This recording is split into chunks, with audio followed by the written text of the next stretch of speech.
This changes everything. While everybody was looking at Miami lap times, upgrade packages, and Kimi Antonelli making it 3 wins in a row, the real bombshell was exploding behind the scenes. Ferrari, Audi, and Aston Martin-Honda have all been pushing back against what they believe is Formula One's biggest 2026 loophole. And the FIA is now stuck in the middle of a full-blown political war. This isn't just technical noise. This is a championship-defining fight. Let me explain exactly what happened. So here's the timeline, because it matters. Formula One came into 2026 with brand new power unit rules, brand new energy management headaches, and a field that was supposed to be reset.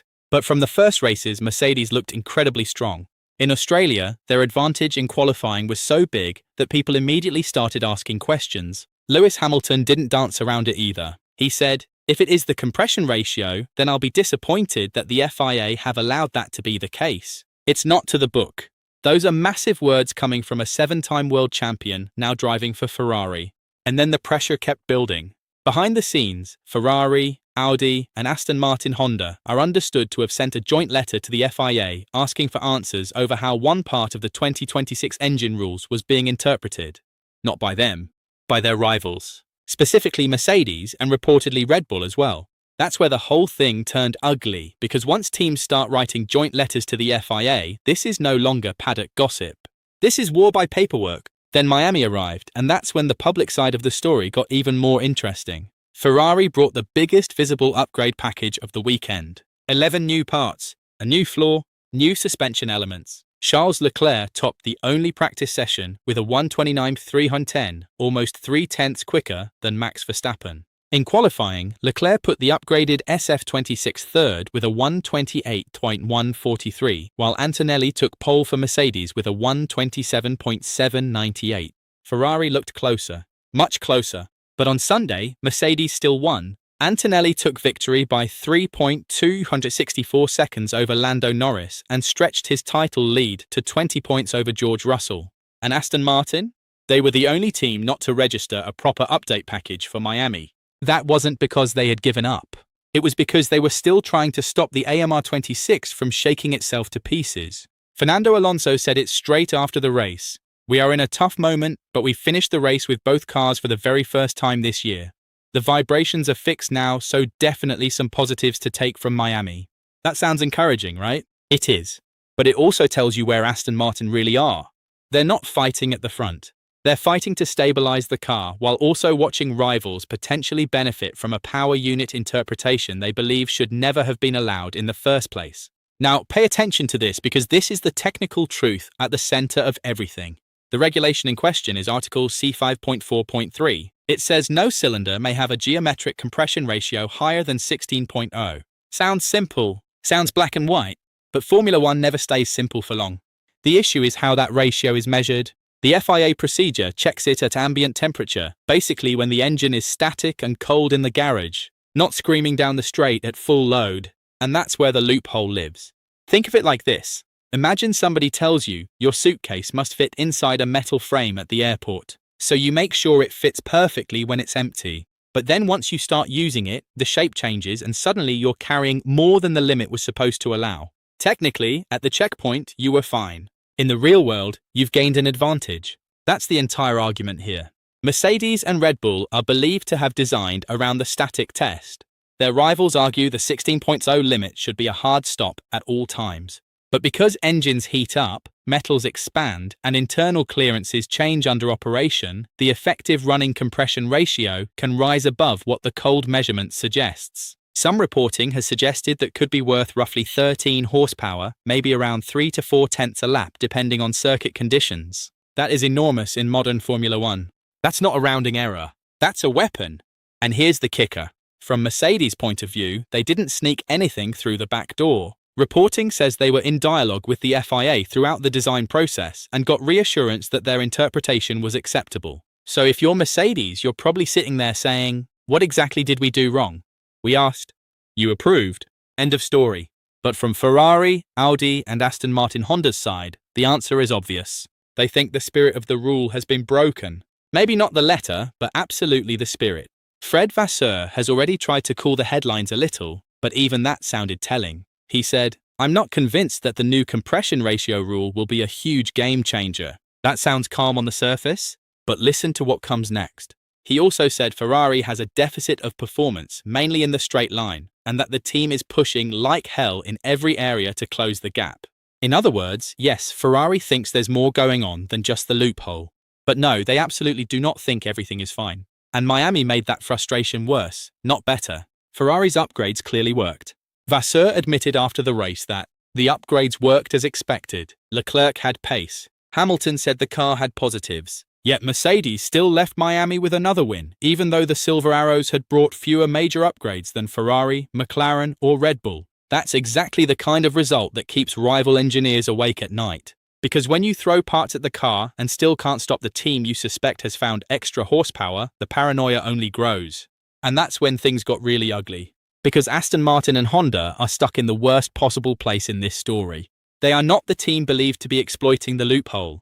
They are one of the teams hurt by it. At the same time, they've had their own brutal start to 2026. Reliability problems, vibration issues, weak pace, 0 points finishes after Miami. Alonso finished 15th, Stroll 17th. In qualifying, Alonso was only 17th and Stroll 18th. In Friday practice, they were 19th and 22nd, more than 3 seconds off Leclerc's Ferrari. How insane is that? Aston Martin came into this new era with Adrian Newey, a new Honda Works relationship, massive expectations, and all the hype in the world.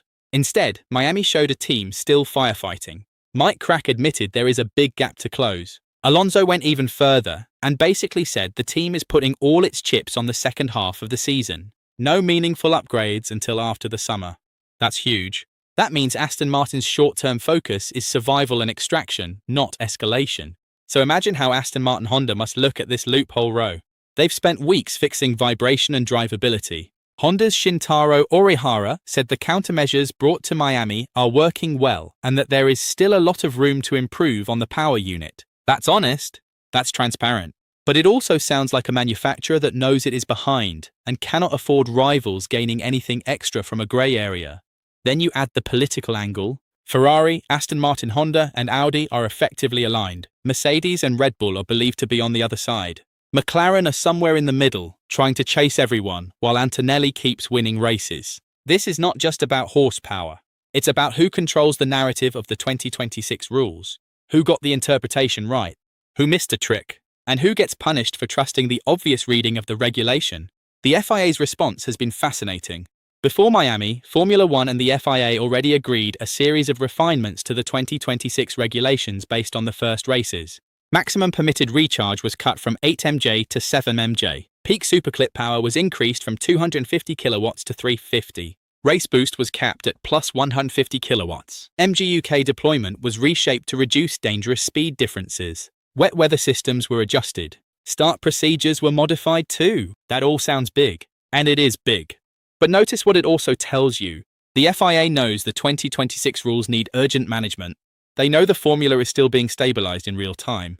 They know teams are finding odd behaviors and loopholes. They know the balance between energy deployment, safety, drivability, and outright pace is not settled. So when a compression ratio fight lands on top of that, it becomes impossible to dismiss as just a little technical spat.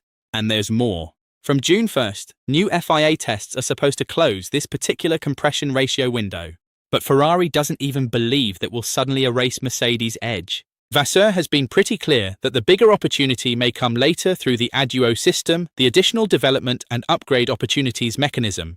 That's the system that gives weaker engine manufacturers extra upgrade freedom if they fall far enough behind. Because of calendar changes, that evaluation now shifts to after Monaco, not Miami.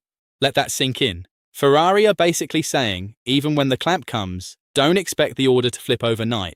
That means the damage may already be baked into the season. And if that happens, the political fallout could be brutal. Because then the teams who objected will say they were right all along, and the teams who benefited will say they simply built smarter within the rules. We've seen this movie before, haven't we? The last time Formula One got obsessed with a grey area technical interpretation, it changed entire championships. Think Braun's double diffuser in 2009. Think DAS in 2020. Think FlexiWing Wars. In F1, the first question is never, is it fair? The first question is always, is it legal? And sometimes the answer is the most frustrating one of all. Yes, for now.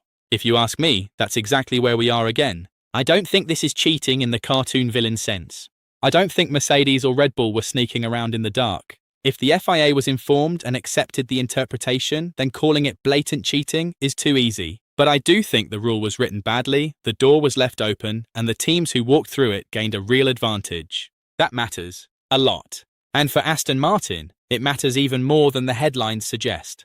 Because Miami proved they finally fixed one major problem: the vibrations. Great! But now they still have no downforce, no straight line punch, no upgrades coming immediately, and a possible engine disadvantage in a formula built around energy and efficiency. That's a nightmare combination. Ferrari, at least, showed they can fight near the front on the right day. Aston Martin can't even say that yet. So here's my verdict. The FIA will close this loophole harder and faster than some teams want to admit. Mark my words, they may not call anybody illegal, they may not rewrite history, but the governing body clearly doesn't want this debate following Formula One through the entire season. The problem is, Miami may have already shown the consequences. Mercedes still won. Antonelli still leads. Ferrari still feel they're chasing. Aston Martin still feel they're trapped. And once teams believe a title race has been shaped by interpretation instead of pure execution, the trust is gone. That's the real scandal. Not one dramatic image from the paddock. Not one angry radio message. The real scandal is that Formula One's brand new era is already being defined by what one line in the rulebook really means. So now I want to hear from you. Did Mercedes and Red Bull simply outsmart the field? Or did the FIA let a championship-changing loophole slip through? And how worried should Ferrari and Aston Martin really be after what Miami just told us? Drop your verdict in the comments. And if you want more real F1 fallout, politics, and technical drama explained without the nonsense, hit subscribe, because Canada could make this story even bigger.